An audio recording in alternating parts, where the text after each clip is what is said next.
अभिभाषण में इस बात का जिक्र न हुआ हो, लेकिन मैं कानून का पालन करते हुए हमारे इलाके जो आंदोलनकारी लोग उन्हें भी हम लोग शिक्षा देंगे। हमें कानून का पालन करना हो, भारत के संविधान को मानना है। बिल प्रदेश राज्य की मांग पिछले कई सालों से हो रही है। मध्य प्रदेश, अपना राजस्थान, गुजरात और महाराष्ट्र, 4 राज्यों का जो भील आदिवासी बहुल वाला इलाका है, हालात बहुत ज्यादा खराब है आर्थिक तौर पर। तो एक अलग राज्य की मांग पूरे 4 राज्यों के लोग कर रहे हैं, मैं अकेला नहीं कर रहा हूं। तो इसको ऊपर थोड़ा चर्चा और मंथन होना चाहिए। 230 माननीय सदस्यों से मेरा अनुरोध है, अपने दिमाग में इसके ऊपर चर्चा होना चाहिए। अलग राज्य बनने से कोई नुकसान नहीं है भारत के राष्ट्र को। 2000 में झारखंड बना तो भारत को राष्ट्र को कोई नुकसान नहीं हुआ। छत्तीसगढ़ बना, अभी हालात बहुत अच्छे हैं, वहां पर विकास हुआ है। अगर अलग से भील प्रदेश राज्य बनता है तो भारत की राष्ट्रीयता को, एकता को कोई नुकसान नहीं है। ना तो सत्ता पक्ष से हूं ना विपक्ष से हूं, मैं बीच के रास्ते से आया हूं और लोगों की भलाई करना चाहता हूं। मैं आदिवासी इलाके से चुनकर आया हूं और सदन में उपस्थित 230 सदन के सदस्य हैं। हम सबके हाथ में प्रदेश का वर्तमान है और भविष्य है। मैं पश्चिम मध्य प्रदेश से चुनकर आया हूं, रतलाम जिले के सैलान से। मेरे इलाके के अंदर में पास में पड़ता है झाबुआ जिला, अलीराजपुर जिला और धार भी पड़ जाता है। वहां से भी अपनी अपनी कॉन्स्टिट्यूएंसी से माननीय सदस्यगण यहाँ मौजूद हैं। आदिवासी इलाके में सदियों से आदिवासी लोगों को कहीं कहीं बेदखल किया जाता है अपनी जमीनों से, और कॉर्पोरेट उद्योगों के निर्माण के लिए जमीनें दी जाती हैं। मैं फिर कह रहा हूं, मैं बीच के रास्ते से निकलना चाहता हूं। माइक देखो भी उनका क्या गड़बड़ है। मैं बीच के रास्ते से निकलना चाहता हूं ताकि लोगों का भला हो सके। अगर उद्योग बनते हैं तो आदिवासियों की जमीनें जा रही हैं, पहले वहां के लोगों से बात किया जाना चाहिए। उन्हें कहीं ना कहीं उनकी परमानेंट आजीविका सेटल करने के लिए पहले उनका समाधान दिया जाना चाहिए। और मेरा सदस्य होने के नाते यहाँ मुझे अवसर मिल रहा है बात रखने का। तो आदिवासी इलाकों में जो बड़े बड़े डैम बनाए जाते हैं, बड़े बड़े तालाब बनाए जाते हैं, मेरे यहाँ पर मत है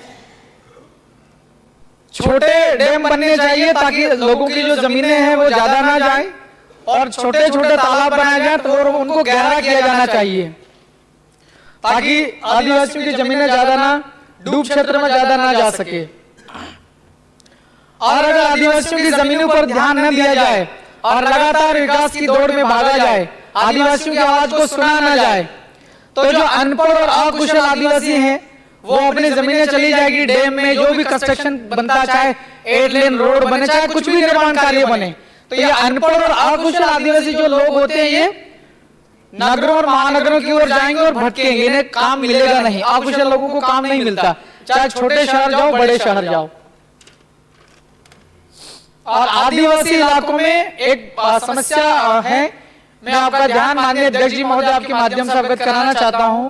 आदिवासी इलाकों में ग्राम वार एक डायरी सिस्टम चलता, अवैध तरीके से शराब बिक्री करने के लिए। इसमें रेवेन्यू जनरेट होता है या ना होता है मुझे इसका आइडिया नहीं, मैं अगली बार स्टडी करके आऊंगा। डायरी के आधार पर शराब की बिक्री होती है, लोग बहुत बिगड़ते हैं साहब। इस पर मंथन होना चाहिए। ये जो माननीय राज्यपाल महोदय का जो अभिभाषण है इसके ऊपर में संशोधन किया जाना चाहिए कि लूपहोल है इसमें। और मेरा तो यहाँ पर कहना चाहता हूं मैं कि आदिवासी इलाकों में शराब पूरी तरीके से बंद हो जाना चाहिए।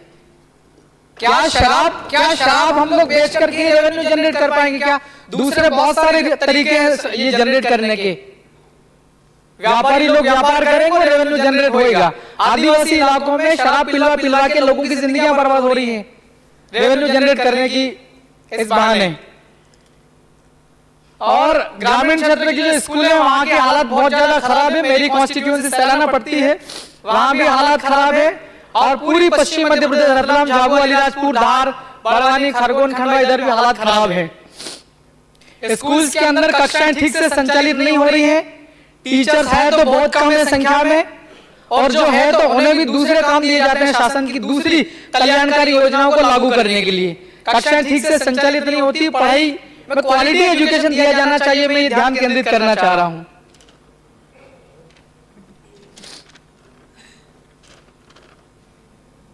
और माननीय अध्यक्ष जी, आपके माध्यम से मैं सरकार तक अपनी बात कहना चाहता हूँ। अलग अलग बहुत सारे विभाग हैं, अलग अलग मंत्रालयों में बहुत विभागों में हजारों वैकेंसीज, जो विभागों में पद जो है वो खाली पड़े हुए हैं, इन्हें भरा जाए।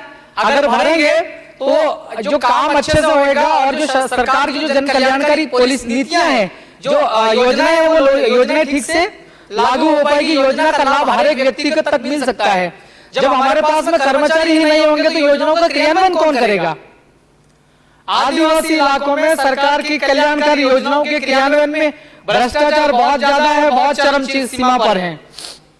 पंचायतों में दोनों ही सरकारें, जब डबल इंजन की सरकार हम लोग कहते हैं यहाँ पर हम सब, तो पंचायतों में विकास कार्य करने का सबसे जो ज्यादा जिम्मेदारी होती है सरपंच, सचिव और रोजगार सहायक। इसके अलावा एक इंजीनियर भी होते हैं।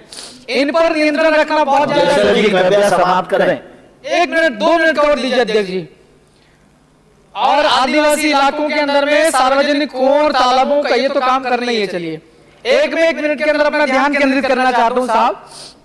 आज से लगभग 22 साल पहले श्रद्धेय अटल बिहारी वाजपेयी साहब भारत के प्रधानमंत्री थे। इस देश में 2 इलाके ऐसे थे जहां पर आदिवासी लोग बहुत ज्यादा परेशान थे, उनकी समस्याओं का समाधान नहीं हो रहा था। सन 2000 में ही मेरे ख्याल से झारखंड और छत्तीसगढ़ 2 अलग राज्य बने थे। तो मैं यहाँ ध्यान आकर्षित करना चाहता हूँ, अभिभाषण में इस बात का जिक्र ना हुआ हो, लेकिन मैं कानून का पालन करते हुए हमारे इलाके जो आंदोलनकारी लोग, उन्हें भी हम लोग शिक्षा देंगे। हमें कानून का पालन करना हो, भारत के संविधान को मानना है। बिल प्रदेश राज्य की मांग पिछले कई सालों से हो रही है। मध्य प्रदेश, अपना राजस्थान, गुजरात और महाराष्ट्र, 4 राज्यों का जो भील आदिवासी बहुल वाला इलाका है, हालात बहुत ज्यादा खराब है आर्थिक तौर पर। तो एक अलग राज्य की मांग पूरे 4 राज्यों के लोग कर रहे हैं, मैं अकेला नहीं कर रहा हूं। तो इसको ऊपर थोड़ा चर्चा और मंथन होना चाहिए। 230 माननीय सदस्यों से मेरा अनुरोध है, अपने दिमाग में इसके ऊपर चर्चा होना चाहिए। अलग राज्य बनने से कोई नुकसान नहीं है भारत के राष्ट्र को। 2000 में झारखंड बना तो भारत को राष्ट्र को कोई नुकसान नहीं हुआ। छत्तीसगढ़ बना, अभी हालात बहुत अच्छे हैं, वहां पर विकास हुआ है। अगर अलग से भील प्रदेश राज्य बनता है तो भारत की राष्ट्रीयता को, एकता को कोई नुकसान नहीं है। एक अलग राज्य बनना चाहिए। बात रखने के लिए मौका दिया और सुना, बहुत बहुत शुक्रिया। श्रीमान महेश परमार जी। ऐसी अपडेट पाने के लिए हमारे साथ बने रहिए। चैनल को सब्सक्राइब करके जाए और वीडियो को लाइक करके जाए, क्योंकि हम ऐसे ही कंटेंट आपको